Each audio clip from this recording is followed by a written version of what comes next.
अस्सलाम वालेकुम, नमस्कार, सत श्री अकाल एंड गुड इवनिंग। मैं हूं आरज़ू काज़मी और आप हमेशा की तरह मेरे यूट्यूब चैनल पर हैं और हमारे साथ हैं जी मेजर जनरल राजन कोचर साहब, जो कि डिफेंस एक्सपर्ट भी हैं। हम उनके साथ कई बार टीवी चैनल्स पर भी रहे हैं और उनको सुनते भी हैं। बहुत शुक्रिया सर कि आज आप आए। Thank you so much. धन्यवाद आरजू जी, और अस्सलाम वालेकुम और नमस्ते थैंक यू। आपको भी और आपके व्यूअर्स को भी। बहुत शुक्रिया सर। सर, आज हम आपसे समझना चाहेंगे कि काफ़ी टाइम हो गया है अब तो ऑपरेशन सिंदूर को। उसके बाद आपने देखा कि पाकिस्तान अफगानिस्तान के बीच में भी टेंशन रही। उस बारे में भी हम थोड़ा सा आपसे समझना चाहेंगे, लेकिन सर उससे पहले सर राजनाथ सिंह साहब एक बार फिर उन्होंने जो है वो पाकिस्तान की तरफ इशारा किया है और जिस तरह से उन्होंने वो जैसे कहते हैं थ्रेट उन्होंने दिए कि जी हम ब्रह्मोस जो है वो चला देंगे। दूसरी तरफ हमारे यहाँ से भी कुछ इसी किस्म की बातें की जाती हैं। ऐसा नहीं है कि सिर्फ आपकी साइड से, हमारे यहाँ भी अक्सर न्यूक्लियर वेपन्स को लेकर कहा जाता है कि जी क्योंकि हम न्यूक्लियर स्टेट हैं तो हमें डराया नहीं जा सकता और हम भी जो है वो अटैक कर देंगे।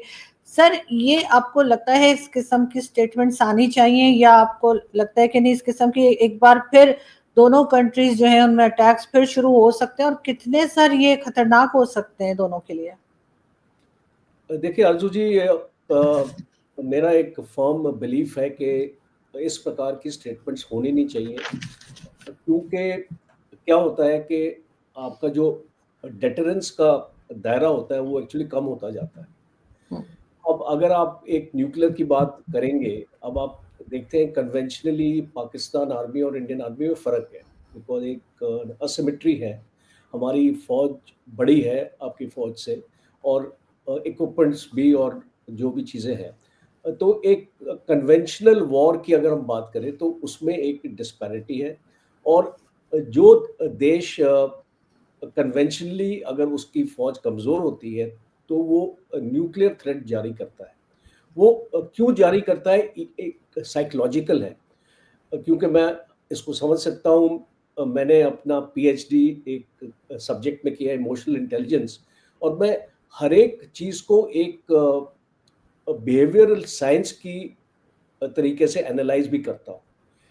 एक तो मिलिट्री साइंस से आप एक चीज़ एनालाइज करते हैं, और एक आप बिहेवियरल साइंस से कि ये जो बंदा है ये ऐसा क्यों बिहेव कर रहा है, और इसकी कंपल्शंस क्या हैं, और इसको इनसिक्योरिटीज इसको क्या है। तो जो मुझे लगता है जनरल मुनीर को स्टडी करने के बाद, कि वो एक इनसिक्योर टाइप ऑफ पर्सन नज़र आ रहे हैं, क्योंकि न्यूक्लियर की बात अगर आप करेंगे तो आप किससे बात कर रहे हैं? इंडिया के पास भी न्यूक्लियर है।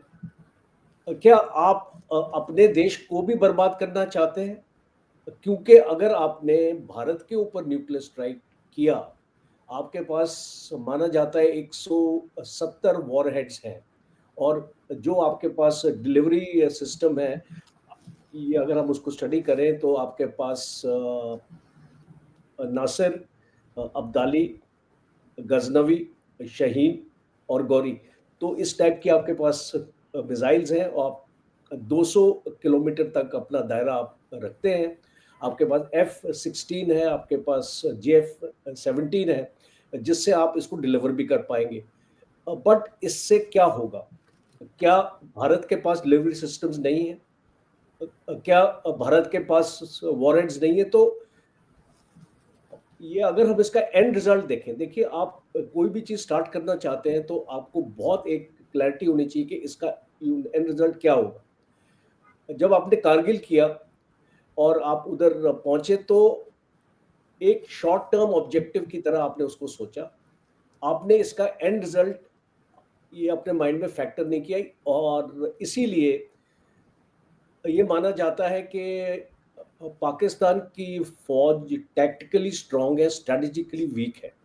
और जब हम इस चीज़ को स्टडी अपना करते हैं तो इसमें आपको काफ़ी एग्जांपल्स भी मैं दे सकता हूँ जहाँ पे पाकिस्तान आर्मी ने अपनी स्ट्रेटजी लगा के वो नाकामयाब रहे। तो इसीलिए मैं अ, अ, इस गुजारिश करूँगा, देखिए आप न्यूक्लियर का कार्ड तब खेलें जब आपके ऊपर ऐसा कुछ भयानक हमला अगर भारत की तरफ से हो कि आपका लाहौर में पहुंच गए, या आपका इस्लामाबाद आपका थ्रेटन हो गया, या कोई ऐसा आपका कमांड एंड कंट्रोल की सेंटर आपका थ्रेटन हो गया, आपके जीएचक्यू के ऊपर अटैक हो गया रावलपिंडी में, इस टाइप का, तो फिर आप उसके बारे में बात कर सकते हैं। बट अभी मुझे ये लगता है कि ये जो धमकियां आ रही है, देखिए हमारी तरफ से भी आ रही है, मैं ये इसको एक तरफा नहीं मानता हूँ। जैसे आपने भी बताया कि दोनों साइड से, हम भी अपने ब्रह्मोस के बारे में बोल रहे हैं कि अब हम ब्रह्मोस को आपके किसी भी पाकिस्तान के कोने तक पहुंचा सकते हैं। देखिए, पहुंचाना इंपॉर्टेंट नहीं है, बहुत ज़रूरी है कि रिस्पॉन्सिबिलिटी और अकाउंटेबिलिटी के साथ हम अपने जो लीडर्स हैं, वो पूरी कौम की भलाई चाहते हैं। और कोई भी कौम की जो भलाई है, देखिए मैं तो मिलिट्री मैन हूँ, पर मैं इसको लड़ाई एज अ लास्ट रिजॉर्ट मानता हूँ। पूरे एफर्ट्स आपको लगाने चाहिए डिप्लोमेटिकली, आपके ट्रैक टू डिप्लोमेसी है आप में, पीपल टू पीपल कांटेक्ट है। आज अगर आप और हम बात कर रहे हैं, तो हमें कोई ऐसी नफरत नहीं है कि अगर आपने मुझे इनवाइट किया अपने चैनल पे और मैंने आपको मना कर दिया, मैं नहीं आऊँगा, आप पाकिस्तानी हैं, इस तरीके की कोई नफरत नहीं है लोगों में। जो प्रॉब्लम है वो पॉलिटिकल और मिलिट्री एस्टेब्लिशमेंट में नज़र आ रही है। और एक इम्पॉर्टेंट एस्पेक्ट जो मैं इस चीज़ का मानता हूँ, जो दिखाई देता है मुझे, कि पाकिस्तान की पॉलिटिकल लीडरशिप बहुत वीक है मिलिट्री के सामने। और ये कभी भी इतना कमज़ोरी मैंने नहीं देखी, क्योंकि जब मैं शहबाज शरीफ की बॉडी लैंग्वेज देखता हूँ मुनीर के सामने, और वो जिस तरीके से बात करते हैं, मुझे ऐसा लगता है कि वो सबॉर्डिनेट है उनके। कभी भी ऐसी फीलिंग नहीं आती है that he is prime minister and he is the chief of the army staff. तो वो पाकिस्तान के लिए एक बहुत खतरनाक कॉकटेल होगा। General Munir is a hardliner, he is a radicalist. वो एक जिहादी माइंडसेट के साथ बात करते हैं। आपने उनकी स्पीचेस भी जब अपने जवानों से बात करते हैं तो जिहाद का जिक्र करते हैं। तो एक मिलिट्री आदमी जब इस तरीके की बात करता है, तो उससे बातचीत करना एक्चुअली बहुत मुश्किल हो जाएगा। तो एक पॉलिटिकल लीडरशिप से हम बात कर सकते हैं, आपके मिनिस्टर से बात कर सकते हैं, ख्वाजा आसिफ से बात कर सकते हैं। तो ज़रूरी है कि एक ट्रैक टू डिप्लोमेसी को हमको आगे लेके आना है, बिकॉज़ हम अपने नेबर्स नहीं बदल सकते। आप जो हमको नहीं बदल पाएँगे, हम आपको नहीं बदल पाएँगे।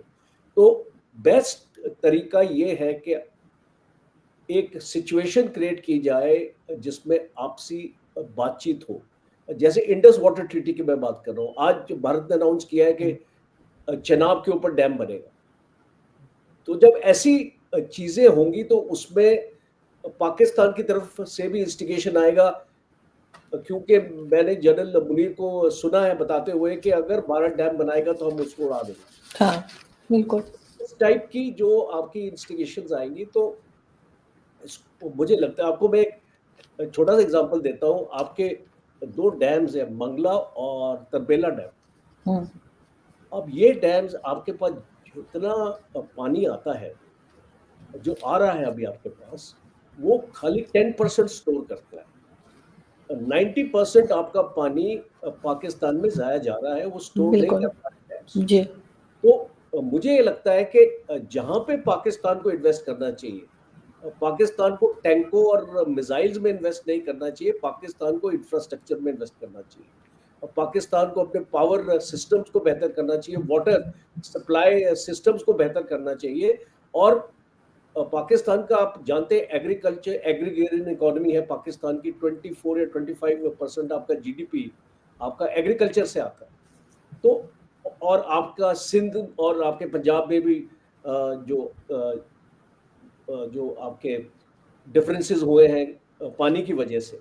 तो मुझे ये लगता है कि इस चीज़ को फोकस अगर पॉलिटिकल एस्टेब्लिशमेंट का इन चीज़ों पे होगा। अब मैंने ये देखा है कि पाकिस्तान की इकोनॉमी तो नीचे जा रही है, बट पाकिस्तान की फौज की जो इक्विपमेंट की एक्विजिशन है, वो बढ़ती जा रही है। किस लिए बढ़ा रहे हैं आप? भारत से लड़ाई, बिकॉज और तो कोई आपका, ये अफगानिस्तान तो सर अभी सर हम लोग आप, तो जी बिल्कुल सर, अफगानिस्तान तो, लेकिन सर अफगानिस्तान टीटीपी तो काफी टाइम से अटैक कर रहा था, और हम लोग तो खुद यही कहते हैं कि जब कभी भारत से कोई किसी किस्म की एयर स्ट्राइक या कुछ होता है, तो उससे जाहिर है कि हमारे मिलिट्री को एक मौका मिल जाता है कि अपने बजट को बढ़ाने का। और हमारे पास तो कोई दूसरा नहीं है कि जिसे हम कहें कि जिससे हमें खतरा है, जो यहाँ बताया जाता है। आप लोग तो फिर भी चाइना को काउंट करते हैं। तो सर जब एक दूसरे के ऊपर अटैक होता है, उसके बाद सर हासिल तो कुछ नहीं होता है दोनों तरफ से, फिर बाद में फिर डायलॉग हो रहा होता है। तो ये पहले ही आप अपने ख्याल से क्यों डायलॉग नहीं कर लेते? दूसरा जो आप न्यूक्लियर पावर होने का कह रहे थे, तो सर वो तो अमेरिका के कंट्रोल में नहीं है, आपको लगता कि जिसकी वजह से ये न्यूक्लियर अटैक्स तो एक दूसरे के ऊपर कभी नहीं करेगा हिंदुस्तान पाकिस्तान।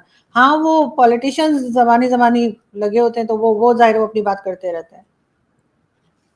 देखिए आप बिल्कुल आरजू जी आपने सही बताया, क्योंकि एक न्यूक्लियर ब्लैकमेल होता है ये, और एक न्यूक्लियर ब्लफ होता है। और हमने देखा है, देखिए हमेशा जो ये दिया जाता है कि हम आप पे न्यूक्लियर अटैक करेंगे, बट ये एक्चुअली रियलिटी नहीं है। और हम भी जानते हैं कि ये कोई ऐसी यो आसान काम नहीं होता है एक न्यूक्लियर स्ट्राइक क्यों करना, बिकॉज वो फिर बहुत तबाही मचाएगा दोनों देशों के बीच में। तो मुझे लगता नहीं है कि ये एक रिटोरिक पे ही रहेगा। और दूसरा मुझे लगता है कि यू सी अनफॉर्चुनेटली मैं देख नहीं रहा हूँ कि कोई भी कोशिश की जा रही है रिलेशंस को बेहतर करने के लिए। बल्कि मैं ये देख रहा हूँ कि एक सिचुएशन रोज बिगड़ती जा रही।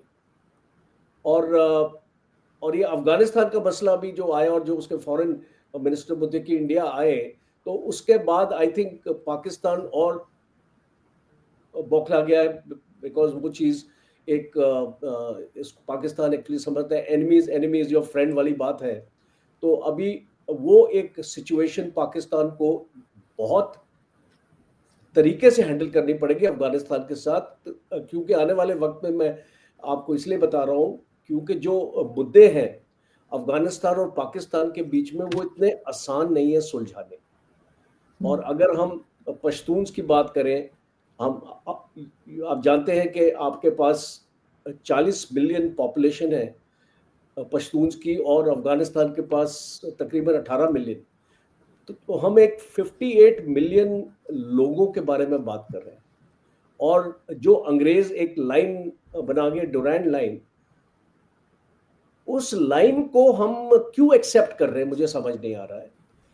बिकॉज वो लाइन एथनिसिटी के ऊपर नहीं बनी है, वो एक खाली एक सिक्योर करने के लिए एक एरिया को, कि भाई यहां से हम अपनी लाइन बनाते हैं, और वो अफगानिस्तान हो जाता है और ये पाकिस्तान हो जाता है। अब लोग क्या चाहते हैं वहां पे खैबर पख्तूनख्वा में, और जिस तरीके से डिस्क्रिमिनेशन हो रही है, आपको ज्यादा पता होगा जो पश्तून्स और पंजाबीज के रिलेशंस के बीच में, बलूच और पंजाबीज के रिलेशंस के बीच में, क्योंकि बलूचिस्तान में भी सिमिलर काइंड ऑफ प्रॉब्लम चल रही है। पंजाबीज एक कॉमन एलिमेंट है इस प्रॉब्लम के।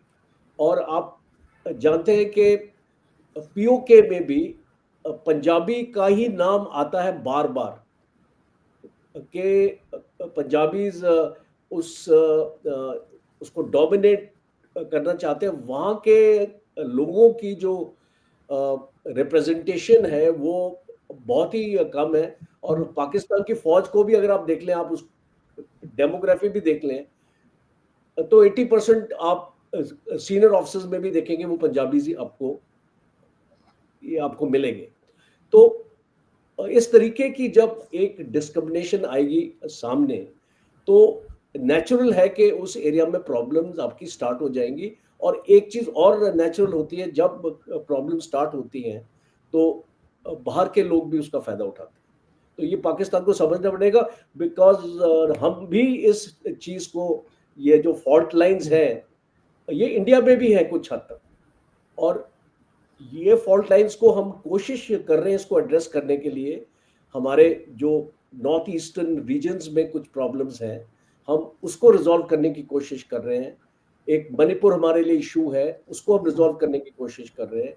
अभी बांग्लादेश के साथ भी इश्यूज हुए हैं। अभी मुझे लगता है आने वाले वक्त में वो भी रिजॉल्व हो जाएगा।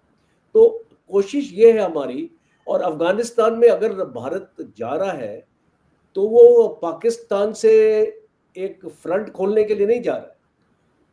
अफगानिस्तान में भारत जा रहा है कि वहां पे एक डेवलपमेंट हो, बिकॉज हम भी ये चाहते हैं कि हमारी इंडस्ट्री भी फैले देश के बाउंड्री के बाहर, और हमारी इन्वेस्टमेंट्स हो। हम भी फॉरेन डायरेक्ट इन्वेस्टमेंट्स लेते हैं जो बाहर की कंट्रीज इंडिया में आती है, इसीलिए अब अफगानिस्तान में बहुत सालों से है। ये पहली बार नहीं है कि भारत के ऑलरेडी 400 प्रोजेक्ट्स हैं अफगानिस्तान में। आपकी जानकारी के लिए $3 बिलियन की इन्वेस्टमेंट है। उनका सलमा डैम हमने बनवाया, ये उनकी पार्लियामेंट की बिल्डिंग हमने बनाई, और जो उनका जो हाईवे है जो ईरान की तरफ जाता है, वो हाईवे जो 218 किलोमीटर का है, वो भारत ने बनाया। तो और इतने हेल्थ के आपके प्रोजेक्ट्स है, कैंसर इंस्टीट्यूट्स है, बहुत भारत मदद करता है अफगानिस्तान की। और अभी तालिबान ने पहली बार रियलाइज किया है, क्योंकि तालिबान के साथ हमारे कोई अच्छे रिलेशंस नहीं थे पहले, आपको जी जानकारी होगी, हम तो उनको रिकॉग्नाइज भी नहीं करते हैं।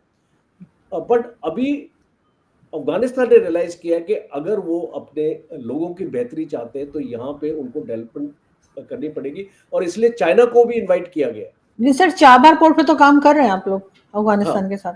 चाबार में भी कर रहे हैं, और चाइना की मेटलर्जी कंपनीज भी अफगानिस्तान में आई हुई। तो मुझे ये लगता है कि पाकिस्तान क्यों नहीं मिलके काम कर सकता अफगानिस्तान से। देखिए, पाकिस्तान और अफगानिस्तान में कॉन्फ्लिक्ट किसी का इंटरेस्ट नहीं, क्योंकि अफगानिस्तान एक लैंडलॉक्ड कंट्री है, और पाकिस्तान अफगानिस्तान की लाइफलाइन है। सब्जियों की आपने देखा होगा, ट्रकों की लाइनें लगी हुई थी, चीनी पिघल रही थी वहां पे। 8-10 दिन से इसको चीनियों की बोरियां वहां पे थी, और आपकी वेजिटेबल्स आपकी सड़ रही थी। आपके लोग अफेक्टेड है, आपके रेफ्यूजीज जो अफगानिस्तान के रेफ्यूजीज है वो पाकिस्तान में रहते हैं, वो आपके कॉलेजेस में पढ़ते हैं, उनको एम्प्लॉयमेंट मिली हुई है पाकिस्तान में। तो ये एक जो ह्यूमन रिलेशंस का ये जो मसला है, ये इसको मिलिट्री सॉल्व नहीं कर सकता। जो आपका डीजी आईएसपीआर जिस टाइप की स्टेटमेंट्स वो देता है कि बातचीत का टाइम गया और अब एक्शन का टाइम है, तो जब आप ऐसी बात करते हैं, और आपने पश्तून्स को आपने अंडरस्टैंड किया होगा, वो बहुत ही जज्बे वाले लोग हैं, उनमें बहुत प्राइड है, और अगर आप उनके काबुल के ऊपर अटैक करेंगे तो वो उसको सहेंगे नहीं। तो ये जो एयर अटैक्स जो पाकिस्तान ने किए हैं, ये एक्चुअली ट्रिगर था तालिबान के लिए पाकिस्तान के ऊपर हमला करना, और इसलिए आपने देखा कि उस अटैक में काफ़ी पाकिस्तान के भी सोल्जर्स मारे गए हैं, और इसको दोनों साइड से कैजुअलिटीज हुई। तो मैं समझता हूँ अवॉइडेबल था। एक मेच्योर अगर लीडरशिप होती तो आपस में बातचीत करके, और आपके तो इतने पुराने रिलेशंस है तालिबान के साथ, बिकॉज तालिबान का क्रिएशन तो पाकिस्तान का ही है। और जितने पाकिस्तान जो आपका हकानी नेटवर्क है, जो तालिबान का एक खास एक हिस्सा है, वो तो टोटल पाकिस्तान ओरिएंटेड है। वो आपके शूरा जो आपका क्वेटा शूरा है, वो कितना इन्वॉल्व है अफगानिस्तान के साथ। तो मुझे इसको ऐसा लगता है कि ये जो सीज फायर हुआ है, मुझे एक्चुअली उम्मीद नहीं है कि ये सीज फायर इतना लंबा चलेगा, क्योंकि पाकिस्तान की लीडरशिप को थोड़ी यहाँ पे मैच्योरिटी लानी पड़ेगी, और मिलिट्री को थोड़ा दूर रखना पड़ेगा। क्योंकि अगर आप मिलिट्री को अपने डिसीजन मेकिंग में शामिल करेंगे तो मुझे लगता नहीं है कि आप अफगानिस्तान का मसले का कोई भी हल सामने लेके आएंगे, बिकॉज ये एक डिप्लोमेटिक लेवल पे हैंडल होना चाहिए और एक पॉलिटिकल लेवल पे हैंडल होना चाहिए। अगर आप ये कर पाएंगे तो इसमें भारत को भी खुशी होगी, क्योंकि भारत के भी जितने प्रोजेक्ट्स हैं वो वनरेबल हो जाते हैं अगर पाकिस्तान के साथ अफगानिस्तान की डिस्टर्बेंस हो। और चाइना भी यही बोल रहा है, चाइना भी पाकिस्तान को बताने की कोशिश कर रहा है, क्योंकि चाइना सीपैक अपना एक्सपैंड करना चाहता है अफगानिस्तान में। तो चाइना भी पाकिस्तान को बताने की कोशिश कर रहा है कि अफगानिस्तान से झगड़ने में किसी का फायदा नहीं, अफगानिस्तान का भी फायदा नहीं, बिकॉज अफगानिस्तान भी जानता है वो कमजोर है जी, पर वो लाचार नहीं है, वो आपको जवाब दे सकते हैं, बिकॉज उनके गुरिल्ला वॉरफेयर और जिस टाइप का जो हथियार उनको अमेरिका छोड़ गया, $7 बिलियन। और जी, और अगर एक डिटेल एनालिसिस मैंने इनके हथियारों का किया है, तो ये काफी चोट पहुंचा सकते हैं। तो मुझे लगता है कि एक मेच्योरिटी से, एक पॉलिटिकल लीडरशिप को बैठ के आपस में एक कॉन्फिडेंस बिल्डिंग मेजर्स आपको कुछ अनाउंस करनी चाहिए, मुझे ऐसा लगता है। एक सिक्योरिटी गारंटीज आपको अनाउंस करनी पड़ेंगी एक दूसरे के लिए, और फिर उसके बाद आई थिंक सिचुएशन डेवलप कर पाए। बिल्कुल सर, होना तो यही चाहिए कि ये अवॉइड करें इस तरह के अटैक्स को, चाहे वो भारत की साइड हो चाहे वो अफगानिस्तान की, इसलिए कि जाहिर है कि अगर पाकिस्तान की पहले ही हालत जो है वो इकोनॉमी को लेकर और कई चीज़ों को लेकर काफ़ी ख़राब है, और ऐसे में अगर ये इन अटैक्स पे चले गए और लड़ाई में चले गए तो और भी ज़्यादा नुकसान हो सकता है। Thank you so much sir कि आपने आज ज्वाइन किया, एंड आई होप कि जल्दी आपसे फिर मुलाकात होगी। मैं दोबारा थैंक यू रिक्वेस्ट आदिति, करूंगी इट आपको। Was thank you. Very nice session, and हम उम्मीद इसको रख सकते हैं आने वाले वक्त में कि भारत और पाकिस्तान के रिलेशन आपस में बेहतर हों। बिल्कुल ऐसा ही है सर, और सर आई होप कि आप दोबारा भी ज्वाइन करेंगे, मैं आपको जरूर रिक्वेस्ट करूंगी, और हम इस तरह की जो डिफेंस से रिलेटेड चीजें हैं उस पर आपसे समझने की कोशिश करेंगे कि कहाँ बेहतरी आ सकती है। Thank you so much sir, thank you once again, thank you, thank you.